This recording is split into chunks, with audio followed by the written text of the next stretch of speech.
What is the ileocecal valve, and what can cause it to malfunction? Picture your digestive tract for a moment.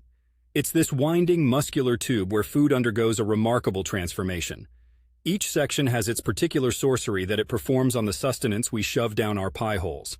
Now, somewhere near the end of this digestive odyssey, as the small intestine wraps up its nutrient absorption extravaganza, there's a sort of gateway called the ileocecal valve.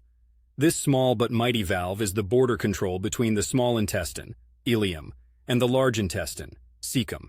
It's a one-way door intended to allow the processed food materials to pass into the large intestine, while also making sure these materials don't get any funny ideas about unsanctioned reverse travel.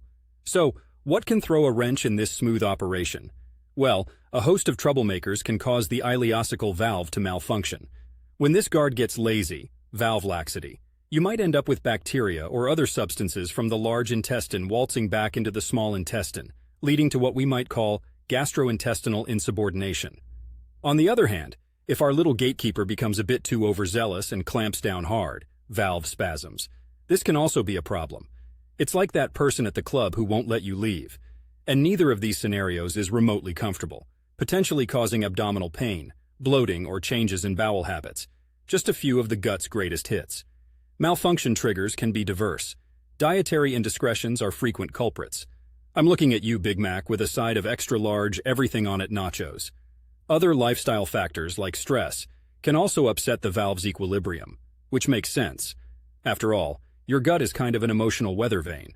And let's not forget the microvillains like infections or even structural issues causing mechanical malaise. Now, living here in Portland, Oregon, where people are quite health-conscious, I often hear the term ileocecal valve massage floated around as a DIY repair technique. While some folks swear by it, it's prudent to have a chat with a healthcare professional before embarking on any intestinal tinkering. Remember, your body is not unlike my Ford Mustang GT. You wouldn't add windshield wiper fluid to where the oil goes, and you wouldn't use a hammer where a wrench is needed.